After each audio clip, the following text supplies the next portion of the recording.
بسم اللہ الرحمن الرحیم۔ السلام علیکم۔ پرانے زمانے کی بات ہے کہ ایک شہر میں دو دوست رہتے تھے۔ ان کے حالات بہت اچھے تھے، بہت محنت سے کماتے تھے اور ان کے پاس گھر بار غرض ہر چیز تھی۔ پھر حالات دن بدن خراب ہونے لگے۔ وہ اتنے غریب ہو گئے کہ ان کے پاس نہ کھانے کو کچھ رہا اور نہ بدن پہ پہننے کے لیے کپڑے رہے۔ وہ گلیوں میں سارا دن گھومتے رہتے اور لوگ ترس کھا کر ان کو کھانا کھلا دیتے۔ ایک دن وہ بہت مایوس ہو گئے تو انہوں نے سوچا کہ اب ہمیں یہاں نہیں رہنا چاہیے، ہمیں سلطان محمود غزنوی بادشاہ کے پاس جانا چاہیے۔ سنا ہے وہ اللہ کا ولی ہے اور لوگوں کی بہت مدد کرتا ہے، لیکن سلطان محمود غزنوی کو ملنے کے لیے بہت دور کا سفر کرنا پڑے گا۔ اگلے دن صبح سویرے انہوں نے سفر کی تیاری شروع کی اور بہت سے ویران راستے طے کیے اور راستے میں کچھ دیر آرام کی غرض سے رکے۔ وہاں ان کو ایک آدمی ملا۔ وہ بہت غریب آدمی تھا، لیکن وہ اللہ کا بہت نیک بندہ تھا۔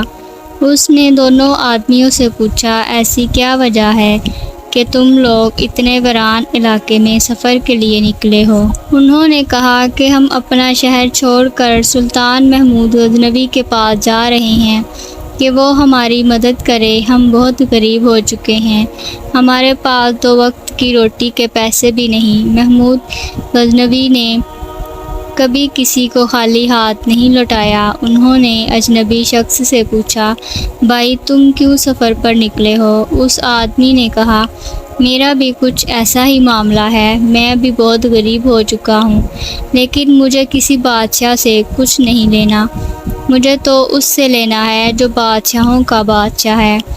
لیکن میں آپ لوگوں کے ساتھ چلتا ہوں۔ ایسے وہ تینوں اگلے سفر کے لیے روانہ ہو گئے۔ بادشاہ کا دربار ابھی بہت دور تھا۔ انہوں نے سوچا رات پھر یہاں رک جاتے ہیں۔ وہ رات گزارنے کے لیے ایک غار میں رک گئے۔ چاندنی رات تھی۔ وہ تینوں غار میں بیٹھے باتیں کر رہے تھے کہ سلطان محمود غزنوی بھیس بدل کر باہر سیر کے لیے نکلا۔ اس نے آدمیوں کے بولنے کی آواز سنی۔ غار کے اندر گیا تو دیکھا 3 آدمی بیٹھے باتیں کر رہے تھے۔ سلطان نے ان سے پوچھا کہ تم لوگ کون ہو اور اس ویران جگہ پر کیا کر رہے ہو؟ 2 آدمیوں نے بتایا کہ ہمارے حالات بہت خراب ہو چکے ہیں، غربت اتنی ہے کہ کھانے کو مشکل سے ملتا ہے۔ سلطان نے پوچھا تمہاری کیا خواہش ہے؟ انہوں نے کہا تم ہماری خواہش پوری نہیں کر سکتے۔ سلطان نے کہا کہ انسانیت کے ناطے ہی بتا دو، شاید میں آپ لوگوں کی کوئی مدد کر سکوں۔ ایک نے بتایا کہ میرا کاروبار بہت اچھا تھا اور زندگی بہت اچھی گزر رہی تھی، میں نے لوگوں کے ساتھ دھوکہ کرنا شروع کر دیا، دھوکہ بازی کی وجہ سے میرا کاروبار تباہ ہو گیا اور آج میرا یہ حال ہے کہ اگر کہیں سے مجھے 10,000 دینار مل جائیں تو میں ان سے اپنا کاروبار شروع کروں۔ دوسرے آدمی نے بتایا کہ میرا بھی کاروبار بہت اچھا تھا، میرا ایک محل تھا، میری بیوی بہت پیاری تھی۔ ایک دن اچانک میری بیوی کی طبیعت خراب ہوئی اور وہ اس دنیا سے رخصت ہو گئی۔ اس کے جانے سے میرے کاروبار کی ساری برکت بھی ختم ہو گئی اور میرا یہ حال ہو گیا۔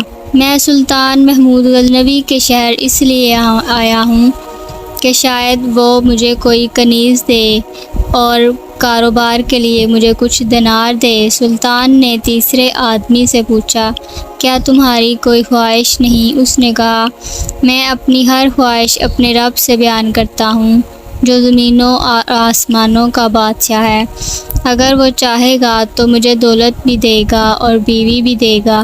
سلطان نے کہا، پھر بھی تم مجھے اپنی خواہش تو بتاؤ۔ اس نے کہا، بس تم میرے لیے دعا کرو کہ اللہ مجھ پر فضل کرے۔ سلطان اس کی باتیں سن کر بہت حیران ہوا اور وہاں سے چلا گیا۔ اگلے دن صبح سلطان کے حکم سے تینوں مسافروں کو دربار میں پیش کیا گیا۔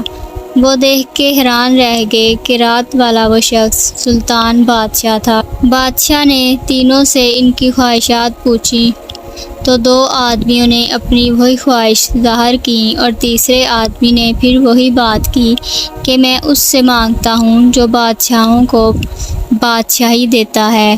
پھر سلطان نے اپنے وزیروں کو حکم دیا کہ ان دونوں آدمیوں کی خواہش پوری کر دی جائے۔ ایک کو سکوں کے 2 تھیلے مل گئے اور دوسرے کو کنیز مل گئی۔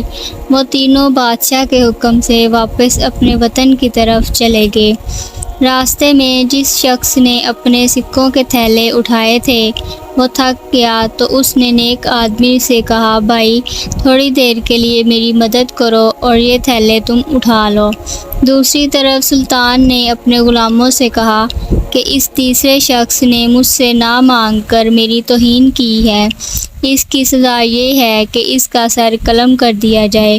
تم لوگ جاؤ اور جس شخص کے پاس سونا اور لڑکی ہے ان کو چھوڑ دو اور تیسرے آدمی کا سر قلم کر کے میرے پاس لے آؤ۔ بادشاہ کے غلام چلے گئے اور راستے میں جو آدمی خالی ہاتھ تھا اس کا سر قلم کر دیا، اور یہ آدمی وہ تھا جس نے سونے کے تھیلے لیے تھے، اور نیک آدمی بچ گیا۔ جب اس کا سر قلم کر کے سلطان کے دربار میں پیش کیا گیا تو بادشاہ نے کہا، بے وقوف، تم لوگوں نے بے گناہ کا سر قلم کر دیا۔ سلطان سمجھ گیا کہ سونے کے تھیلے اٹھانے والا شخص تھک گیا ہوگا تو اس نے مدد کے لیے تھیلے نیک آدمی کو پکڑا دیے ہوں گے۔ سلطان نے حکم دیا، اب دوبارہ جاؤ اور جس شخص کے پاس سونے کے تھیلے ہیں اس کا سر قلم کر کے لے آؤ۔ اب کچھ یوں ہوا کہ جس شخص کے پاس کنیز تھی اس نے نیک آدمی سے کہا، بھائی میرا دوست تو مارا گیا ہے، اس کی دولت پر بھی میرا حق ہے، یہ سونے کے تھیلے مجھے دے دو۔ نیک آدمی کو کوئی لالچ نہ تھی، اس نے تھیلے دوسرے آدمی کو دے دیے۔ سلطان کے غلام آئے اور جس شخص کے پاس سونے کے تھیلے تھے اس کا سر قلم کر دیا اور سلطان کی خدمت میں حاضر ہو گئے۔ سلطان کو بہت غصہ آیا، اس نے کہا، بے وقوف، آپ لوگوں نے اس بار بھی بے گناہ آدمی کو مار ڈالا ہے۔ کچھ دیر سلطان سوچتا رہا کہ آخر ایسا کیوں ہوا۔ جب سلطان کا غصہ ختم ہوا تو وہ سمجھ گیا کہ اللہ کے فضل نے اس نیک آدمی کی حفاظت کی ہے، تو اس نے اپنے غلاموں سے کہا، اس تیسرے اجنبی شخص کو تھیلے اور کنیز سمیت واپس میرے دربار میں لے آؤ۔